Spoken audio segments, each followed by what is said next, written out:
Twelfth में कोई book खरीदा नहीं था। सर ने जो नोट्स प्रोवाइड किया था उसी को पढ़ता था, उसी के क्वेश्चन को 2 बार 3 बार सर बोलते भी थे कि बुक का बनाने का कोई जरूरत नहीं है, नोट जो दिए हैं उसी को बनाने पे अच्छा मार्क्स आता है। सबसे ज़्यादा जरूरी है, अगर नंबर लाना है या फिर कोई भी नॉलेज पाना है तो क्लास ज़्यादा जरूरी है। अगर एक भी गैप होता है उसमें तो पता ही नहीं चलता है कहाँ से चालू है और कहाँ खत्म हो गया है।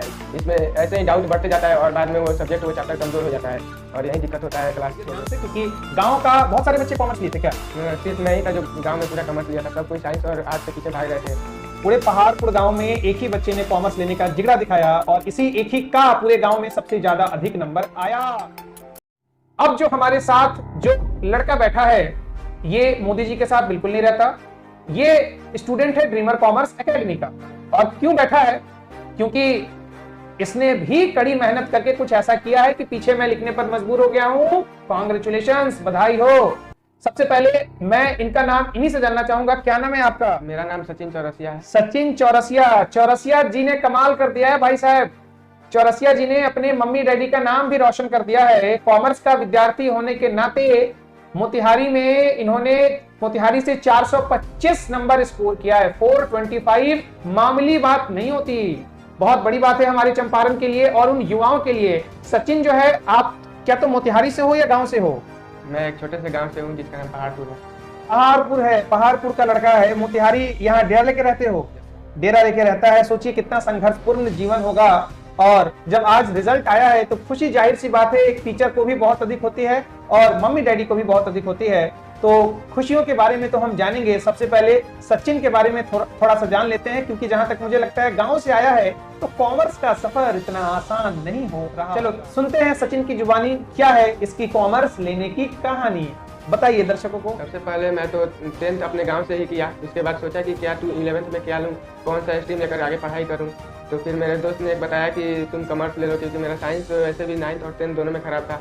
साइंस में बहुत कम मार्क्स थे और कॉमर्स लेकर के मैंने 11th तो कहीं से नहीं पढ़ा, लेकिन 12th तो कहा कि मैंने कहीं से तो पढ़ना पड़ेगा।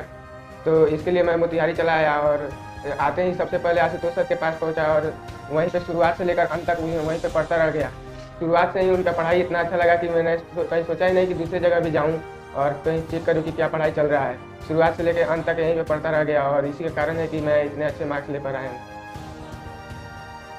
चलो बहुत बहुत बधाई हो तुमको। जैसा कि इसने बताया कि 11वीं क्लास में इस नलायक ने पढ़ाई ही नहीं। हमने के यहाँ मैंने ये बहुत आम समस्या बा कि लड़का सब जो है 11th क्लास को समझता है कि मैंने कौड़ी के भाव समझता है कि कुछ है ही नहीं। तो सचिन 425 11वीं बिना अच्छे से पढ़े लाए हो। क्या लगता है अगर 11वीं क्लास में मेरे दर्शन हो गए होते तो ये टाका, ये ग्राफ कहाँ तक आगे जाता? कम से कम 460 प्लस तो जरूर आता। 460 जरूर जाता। बिल्कुल सही बात है। अगर आप शुरुआत से ही सीरियस हो जाए पढ़ाई के प्रति तो परिणाम कुछ अलग आएंगे। चलो सचिन, 425 नंबर आए हैं तुम्हारे, बिल्कुल जाहिर सी बात है। तुम बच्चों को जरा बताओ कि तुमने पढ़ाई कैसे करी, क्या क्या समस्याएं आती थी एग्जाम के दौरान, कैसा लगता था। तो अपनी स्ट्रेटेजी शेयर करो कि पढ़ाई तुमने कैसे करी। सबसे पहले तो मैंने ऐसा नहीं है कि एग्जाम आया तो पढ़ना चालू किया। मैंने शुरुआत से ही पढ़ा। रोज 3 से 4 घंटा रोज ड्यूटी जरूरी है। एग्जाम में आकर के पढ़ने से कोई फायदा नहीं है, शुरुआत से ही पढ़ने से कुछ होगा। और फिर से हम 10th बोर्ड तो दिए नहीं थे, लेकिन पहला बार बोर्ड का एग्जाम था तो एग्जाम के समय थोड़ा सा घबराहट था। तो ऐसे हुआ कि इसमें बिहार बोर्ड में तो गैप भी नहीं मिलता है, 1 दिन 2 दिन वो बहुत हो गया, 1-2 दिन उसी में सब सब्जेक्ट का तैयारी करके जाना पड़ता है एग्जाम देने के लिए। तो वो बहुत टफ था, लेकिन सर का जो नोट्स प्रोवाइड किए थे वो पढ़ के गए तो वो बहुत हेल्प किया। उसमें बहुत क्वेश्चन लड़े उससे और बहुत अच्छा नंबर। सचिन ने कहा 10th नहीं दी। अरे 10th का नहीं दिया, क्या हो गया? दरअसल बात ऐसा है कि मैंने 10th अपने CBSE बोर्ड से किया था और उस समय कोरोना काल कोरोना काल के पीरियड का बच्चा है। सरकार ने CBSE बोर्ड के बच्चों को एवरेज मार्किंग करके पास कर दिया। 12वीं क्लास में सचिन ने पढ़ा डेफिनेटली। हाँ, नोट्स भी मदद किया सचिन ने बताया। तुम कैसे पढ़ते थे ये बताओ। अकाउंट में कैसे तैयारी करते थे, प्रैक्टिकल ज्यादा करते थे, थ्योरी ज्यादा करते थे, घर पर क्लास के बाद कैसे जाके दिन तुम्हारा बीतता था? अपना दिन का शेड्यूल जरा बच्चों को बताओ। सबसे पहले तो मैंने 12th में कोई बुक खरीदा नहीं था। सर ने जो नोट्स प्रोवाइड किया था उसी को पढ़ता था, उसी के क्वेश्चन को 2 बार 3 बार सर बोलते भी थे कि बुक का बनाने का कोई ज़रूरत नहीं है, नोट्स जो दिए हैं उसी को बनाने पे अच्छा मार्क्स आ सकता है। और नोट्स काफ़ी अच्छा भी था और उससे पढ़ के मैंने लगभग रोज पढ़ता था 3 से 4 घंटे। अकाउंट्स का प्रैक्टिकल बनाता था। क्वेश्चन जो सर देते थे, अधिकतर क्वेश्चन तो सर क्लास में ही करा देते थे, लेकिन जो देते थे वही बना करके लाते थे हम, और ऐसे ही। चलो बहुत अच्छा, बहुत ही बढ़िया। एग्जाम के दिनों में जाहिर सी बात है इतनी सारी मेहनत इसलिए बच्चों से कराई जाती है कि एग्जाम, बिहार बोर्ड के एग्जाम में सबसे बड़ी ड्रॉबैक ये है कि आपको एक भी दिन की छुट्टी नहीं मिलती। और जाहिर सी बात है जब आपको छुट्टी नहीं मिलेगी तो आपको सारा चीज पहले ही तैयार करना होगा। तो सचिन ने एक बड़ी अच्छी बात कही कि एग्जाम के समय पढ़ना शुरू नहीं करना, पहले से पढ़ना है। बिल्कुल बात सही है। एग्जाम के समय अगर पढ़ोगे तो एक एक दिन के गैप में कितना कुछ रिवाइज कर लोगे, नंबर नहीं आएंगे अच्छे, नॉलेज नहीं होगा। नंबर से बड़ी बात है कि आपका नॉलेज नहीं होगा।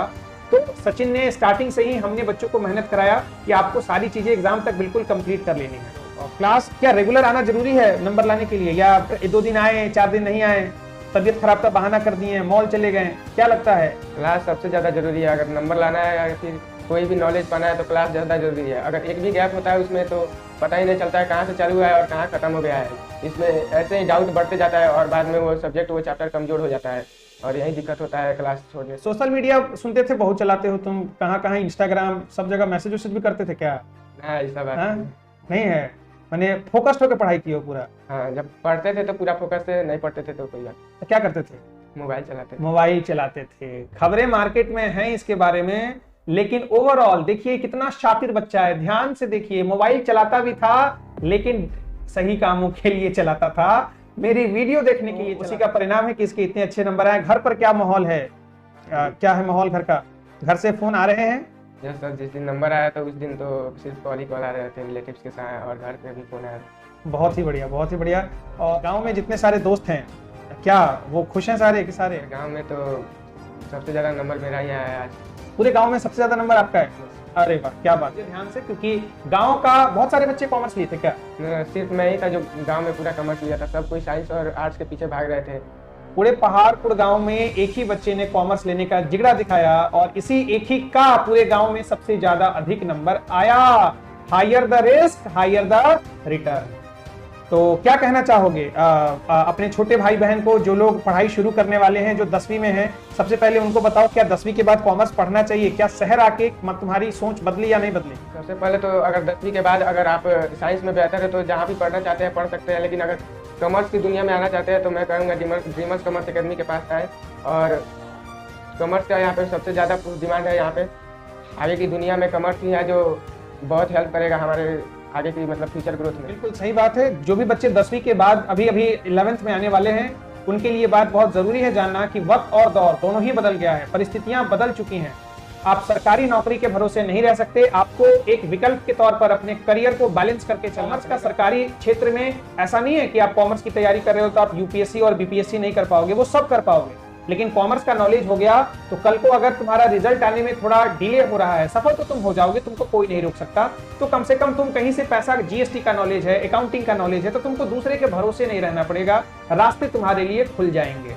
तो ये बहुत जरूरी है कि 10वीं के बाद आप बहुत अच्छे सोच के साथ, पूरे सावधानी से, ये बिल्कुल ना देखें कि आपका दोस्त क्या कर रहा है। क्योंकि अमूमन मैं ये देखता हूँ, आप भी जानते होंगे कि साइंस लेने वाला मैक्सिमम बच्चा पता नहीं क्यों ग्रेजुएशन में आके 90% बच्चा, 95% बच्चा आर्ट्स में कन्वर्ट हो जाता है। क्या फायदा हुआ साइंस पढ़ने का जब आपको आर्ट्स ग्रेजुएशन में ही पढ़ना था? और आर्ट्स वाले बच्चे के साथ एक समस्या है कि उनको सिर्फ गवर्नमेंट जॉब के प्रति उन पर निर्भर रहना पड़ता है। लेकिन ये जो कॉमर्स स्ट्रीम है, ये एक विकल्प दे देता है कि हम प्राइवेट सेक्टर में भी अपने आप को एक्सप्लोर कर सकते हैं। तो एक बहुत अच्छा विकल्प है। 10वीं के बाद आप भी अपने गांव में इकलौते जरूर बने और ऐसे ही रिजल्ट लाके अपने माँ बाप का मान सम्मान जरूर चाल का हिस्सा ना बने। आप देखें आपके लिए क्या जरूरी है, वक्त के हिसाब से किस चीज की मेहनत करते रहें और ऐसे ही इंटरव्यू में आप भी आए। ये इंटरव्यू देखने के बाद आपके अंदर ये होना चाहिए कि अगला जो जगह है आशुतोष सर के साथ वो मेरा है, मैं उनके साथ बैठ के इंटरव्यू दूंगा। छोटी छोटी चीजों में आप खुशियों को ढूंढें और मेरी भी इच्छा रहेगी कि ज्यादा से ज्यादा बच्चे हमारे बिहार से बड़ी बड़ी कंपनियों में जाएं और खूब पैसा कमाएं और देश का नाम रोशन करें। आज भी जितनी मल्टीनेशनल कंपनीज हैं, मैक्सिमम कंपनीज में आप देखते होंगे इंडियन सीईओ काम करता है। क्यों? उसके अंदर नॉलेज है, वो पोटेंशियल है, उस पोटेंशियल को हम सबको डेवलप करना है। तो चलिए मिलते हैं एक और सक्सेस स्टोरी के साथ, तब तक के लिए बाय बाय, टेक केयर।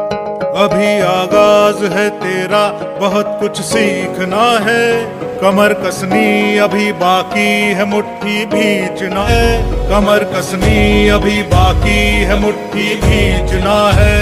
भले हालात हो कैसे भी बस ये सोच ले तू, यही है जिद यही है रार, बस अब जीतना है। लिखूंगा खुद नई तकदीर अपने हाथ से मैं, के संग इस जुनू को घोल के रख, कसौटी वक्त की है हौसलों को तोल के रख, जोड़ना है तुझे ऊंचा परों को खोल के रख।